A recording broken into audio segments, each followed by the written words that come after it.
मेरे साथ अभी बात करने के लिए मौजूद है former deputy commissioner Khurshid Ahmed Bhat साहब, जिन्हें आप जानते भी होंगे। काफ़ी सारा काम इन्होंने अपने दौरे इक़्तिदार में किया है। इस वक्त हमारे साथ ख़ुसूसी बातचीत के लिए मौजूद है हमारे स्टूडियो में। सर बहुत बहुत शुक्रिया वक्त देने के लिए। आप हजरात का बहुत बहुत शुक्रिया। सर थोड़ा सा बताइएगा कि जिस तरह से आप अपने दौरे इक़्तिदार में भी रहे, कई सारे काम आपने किए, अभी भी आप इस टाइम में भी जो है वो कामों को लेकर के आगे बढ़ रहे हैं, अभी भी ऑफिस के चक्कर लगा रहे हैं। और रिटायरमेंट के बाद आपसे मेरा पहला सवाल यही रहेगा, बहुत सारी पॉलिटिकल पार्टीज़ थी जिनमें आप जा सकते थे, अच्छा नाम बना सकते थे, लेकिन डेमोक्रेटिक प्रोग्रेसिव आज़ाद पार्टी को ही क्यों चुना आपने? वफा के नाम से तुम क्यों संभल के बैठ गए, तुम्हारा जिक्र न था बात ही क़यामत की। क्या बात। आप लोगों ने जो मुझसे सवाल किया, कोई शक नहीं है कि बहुत सारी पॉलिटिकल पार्टीज़ यहाँ हैं। नेशनल कॉन्फ्रेंस है, पीपल डेमोक्रेटिक पार्टी है, कांग्रेस है, बहुत सारे अपनी पार्टी है, बहुत सारे यहाँ पार्टी हैं जो हमारे स्टेट में चल रही हैं। जहाँ तक आज़ाद साहब का ताल्लुक़ है, डेमोक्रेटिक प्रोग्रेस आज़ाद पार्टी का, मुझे एक मौका मिला आज़ाद साहब के साथ काम करने का। Right from 2007 when I was addition DDC Udhampur, इस आदमी में मैंने ये देखा कि साहब सियासत के बारे में जो अक्सर मैंने इसको देखा, कोई वो हमारे साथ वो जहनबाजी या वो नहीं था कि साहब इस पॉलिटिकल पार्टी के साथ आपने इनको ओबलाइज करना है या इसको ओबलाइज करना है। अक्सर मैंने देखा कि एज एडिशन डीडीसी उधमपुर, उस वक्त मेरे पास डिस्ट्रिक्ट उधमपुर भी था और रियासी भी था। और पहले मैं इस चीज़ पे आता हूँ कि it was a new creation of post by Azad साहब, एडिशनल डिस्ट्रिक्ट डेवलपमेंट कमिश्नर की। वो इसलिए था कि डीडीसी जो थे वो रूरल एरियाज़ में, जो पहाड़ी एरियाज़ हैं, वहाँ वो पहुँच नहीं पाते थे। उन्होंने ये समझ लिया कि साहब बेहतर क्यों ना है कि एक एडिशन डीडीसी की पोस्ट क्रिएट कर ली जाए हर डिस्ट्रिक्ट में, ताकि ऑफिसर साहिबान जो है वहाँ पहुँच पाएँ। क्योंकि डिस्ट्रिक्ट में डिप्टी कमिश्नर का इतना बहुत बड़ा रोल होता है, कभी वीआईपी को एक्सेप्ट करना है, उसको उसके साथ जाना है, कभी दूसरे और सारे काम पड़ते हैं। इसका यही मकसद था कि जो हमारे रूरल एरियाज़ हैं, जो इफेक्टेड एरियाज़ हैं, जहाँ डेवलपमेंट नहीं हुई है, इन सीनियर अफसर्स को, दे वर इक्वल टू डिप्टी कमिश्नर्स, उन लोगों को वहाँ तैनात किया जाए ताकि वो रूरल एरियाज़ में देखें कि वहाँ काम क्या हो रहा है। जो डेवलपमेंट के सिलसिले में हर उसके साथ जो डेपुटेशंस आते थे, अक्सर यही शिकायत रहती थी कि साहब हमारे गांव में काम नहीं हुआ, हमारे उस इलाके में काम नहीं हुआ। तो इस पोस्ट को क्रिएट करने का मकसद ही यही था कि साहब हम उन लोगों तक पहुँच जाएँ जहाँ जिनकी पहुँच न थी, जो डीसी ऑफिस नहीं आ पाए, हमें उनके डोर स्टेप पे जाना होता था। मुझे याद है कि एज एडिशनल डीडीसी उधमपुर मैं बमाग भी गया, जो माता वैष्णो देवी के बैक साइड पे है। मेरे ख्याल में 25-40 किलोमीटर पैदल चलना पड़ा। मैं गुलाबगढ़ भी गया, टुक्सन, गुलाबगढ़, देवल मरग, मुझे अभी याद वो इलाके हैं कि जहाँ हम पैदल चले गए और अफसर साहिबान साथ थे। जो अक्सर ये होता था कि अफसर साथ होते ही नहीं थे, लेकिन जब ये पोस्टें क्रिएट की गई, जो डिस्ट्रिक्ट अफसर भी मजबूर होते थे वो इलाकों में आने के लिए। लेकिन उसके बाद क्या हुआ, उसके बाद ये वक्त के साथ साथ ये चीज़ें चलती। जब आज़ाद साहब चला गया, जो फोर्स, जो पावर, जो इख्तियारात उनको मॉनिटर करने के लिए दिए थे, ख़ास तौर पे जो सेंट्रली स्पॉन्सर्ड स्कीम्स हैं, जो स्टेट की स्कीम्स हैं, उनको इम्प्लीमेंट करने में जो हमारा रोल रहता था वो बहुत ही अच्छा रोल है। चलिए, इस क्या वाला से आपसे ये भी मैं जानना चाहूँगा कि जिस तरह आपने अभी तक का ये सब काम जो है वो गिनवाए, किस तरह से ऑफिसर्स के साथ या बाकी चीज़ें रहीं।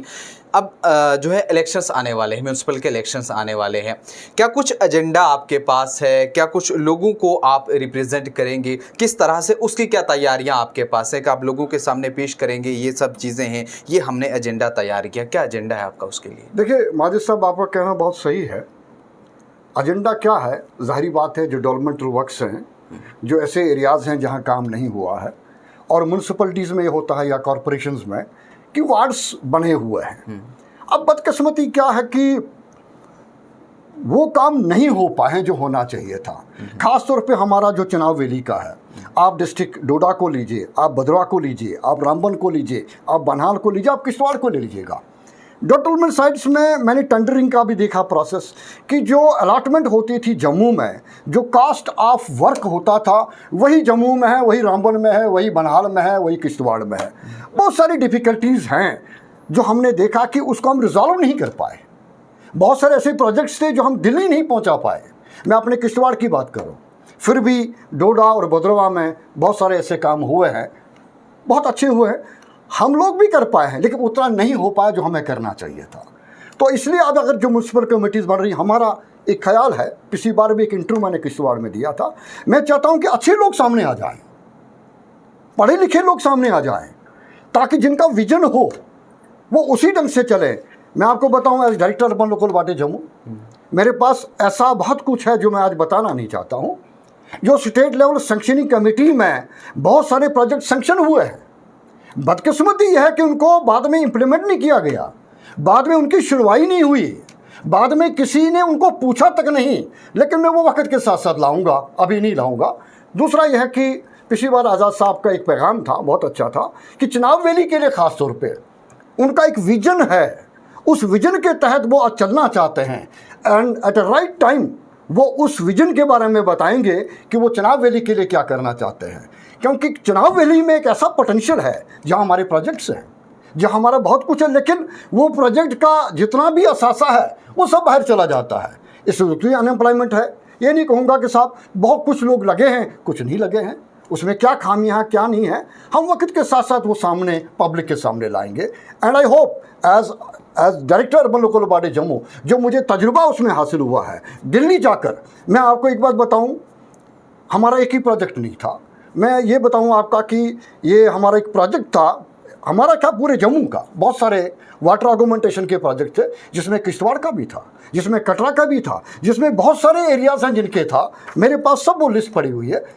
कुछ क्लियर हुए, यूआईडी असेंबली में हमारे पास पैसा नहीं था, फिर state task force her district में चली गई, उधमपुर गया, डोडा गया, किश्तवाड़ गया, बाकी गया, हमें एक मौका मिला उनसे बात करने का। यानी कहीं ना कहीं जो काम आपने पहले सेंक्शन करवाए थे या जिनके लिए आपने कोशिश की, जो रह गए हैं, अब आपका ये कहना है कि आने वाले कल में उनके ऊपर हम काम करेंगे, वो सब चीज़ें देखिए इंशाल्लाह आने वाले पल में उन पर काम करेंगे, ये बात नहीं है, रात दिन काम करेंगे।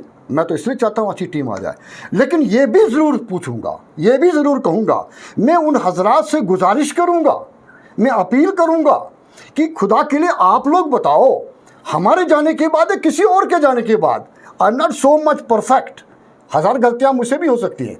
मैं उनसे ये पूछूंगा कि खुदा के लिए ये बताइए, ये प्रोजेक्ट सैंक्शन करने के बाद आप लोगों ने क्या कदम किश्तवाड़ के लिए उठाया, आप लोगों ने बानहाल बदरा के लिए क्या उठाया और बाकी एरियाज़ के लिए क्या उठाया। इस सिलसिले में हम वक्त के साथ साथ बात करेंगे। मेरे पास बहुत सारा है, minutes of the meeting of state level sanctioning committee SLC under the chairmanship of commission secretary 4/1/2010 में बहुत सारे प्रोजेक्ट सैंक्शन हुए जम्मू डिवीजन के लिए। It's not only question of Kishtwar, बहुत सारी जगहों पे हुए। अब उन लोगों ने क्या किया, I am not bothered about it, but I will tell you honestly, I am bothered about my Kishtwar. मेरा जो है जीना मरना मेरा किश्तवाड़ है, मैं किश्तवाड़ के लिए काम करना चाहता हूँ, और मैंने थोड़े बहुत कुछ काम किए हैं, इरिस्पेक्टिव ऑफ कौन क्या है क्या नहीं है।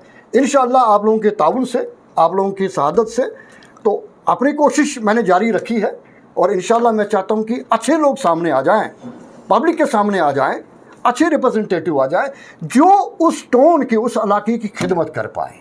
ये नहीं जी हजूरी नहीं, जहनी जो कुछ लोग ऐसे हैं जो जहनी बीमार हैं, मतलब जहनी बीमार मीन्स कि वो कमज़ोर हैं, किसी के उस बहकावे में आते हैं, या वो उसको कहते हैं जनाब जो आप करेंगे आप ही करेंगे। लेकिन अब वो ज़माना नहीं है, अब होशियारी है, हर कोई जानता है कि साहब कौम आपसे ये मांगते हैं, ये बताइए आप अपने वक्त में किया क्या।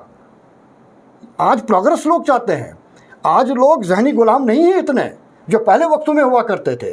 आज हर कोई ये सवाल पूछता है कि ये बताओ आपने अपने वार्ड में क्या किया, आप अपने डिस्ट्रिक्ट में क्या किया, आपने बाकी आप अपने बताइए आपने अपने इलाके के लिए क्या किया। So the right time has come, let us see. और मुझे यकीन है कि साहब अच्छे लोग सामने आएंगे। रहा सवाल आज़ाद साहब का, आज़ाद साहब is a very visionary person, if I have a due love for him, इसलिए क्योंकि मैंने उसका काम देखा है, उसने हमको चलाया है। रात के 1:30 2-2 बजे वो पूछा करता था मेरा कालजू कसर का रोड कहाँ पहुँचा, मेरा बदरवा का अस्पताल कहाँ पहुँचा, मेरी बाकी चीज़ें कहाँ पहुँची, मेरी यूनिवर्सिटी कैंपस कहाँ पहुँचा, रात रात दिन वो उसको मॉनिटर किया करता था। Lot of things. आज़ाद साहब में यही है कि साहब वो काम करना चाहता है और उसने अपने वक्त में काम करके दिखाया। ये लोगों के सामने है, ये ज़बानी खाता नहीं है। अगर उसका काम देख लिया जाए, वो सब लोगों के सामने है कि उसने अपने वक्त में क्या क्या काम किया। एक आखिरी सवाल आपसे रहेगा, और उसके बाद जिस तरह हाल ही में आज़ाद साहब कुछ कंट्रोवर्सी के अंदर भी फंसे और जिस तरह से उन्होंने कांग्रेस का भी जो दामन छोड़ दिया, उसके बाद अभी आप किस तरह से देखते हैं लोगों का फीडबैक? आप उनके बहुत करीबी रहते हैं, लोगों का फीडबैक क्या रहता है? देखिए, अक्सर क्या होता है पॉलिटिक्स में, जो मैंने देखा है, एक बहुत बड़ा पुराना ज़माना भी देखा है जब हम अलीगढ़ मुस्लिम यूनिवर्सिटी के तलबा थे, ये ज़माना भी देख रहे हैं। पॉलिटिक्स में अक्सर जब आप ये देखते हैं कि साहब इसका एक बहुत बड़ा नाम है, बहुत बड़ा एक ऐसा कि जो अपने वक्त में उसने कंट्रीब्यूट किया है, उसमें फिर सियासी है कि वो इंसान ये चाहता है कि मैं इसको कैसे डाउन करूं, किस बात से क्या ऐसा कहूं कि साहब ये बेबस हो जाए, ये कुछ वो जवाब नहीं दे पाए। लेकिन आज़ाद साहब ऐसा नहीं है। आज़ाद साहब में सबसे बड़ी बात है वो सच बोलता है, और वो सच बहुत सारों को खटकता है। That is unfortunate part. If his contribution to come here in the state, ये तो हमारी खुशकिस्मती है कि वो हमारे स्टेट में आ रहे हैं, हमारे जम्मू कश्मीर में आ रहे हैं। वो बहुत बड़ा विजन लेकर आए हैं, जिसने 40-50 साल दिल्ली में बाकी जगहों पे दिया है।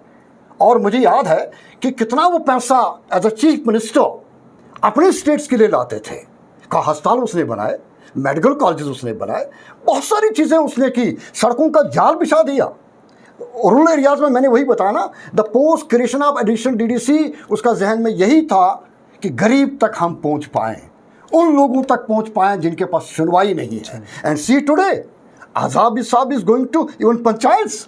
व्हाई? he wanted कि I must go to my people, I must love them, I must see in which difficulty they are। ये सबसे बड़ी बात है जो आज़ाद साहब इसको आगे लाना चाहते हैं। That is why I have a love for Azad साहब and love for you people also, कि पिछली बार भी आप लोगों ने बहुत हमारा साथ दिया। इंशाल्लाह उस इशू को लेकर मैं राइट टाइम आपके पास आऊँगा। वी आर इन प्रोग्रेस, और अल्लाह करे कि हमें उसमें कामयाबी मिले।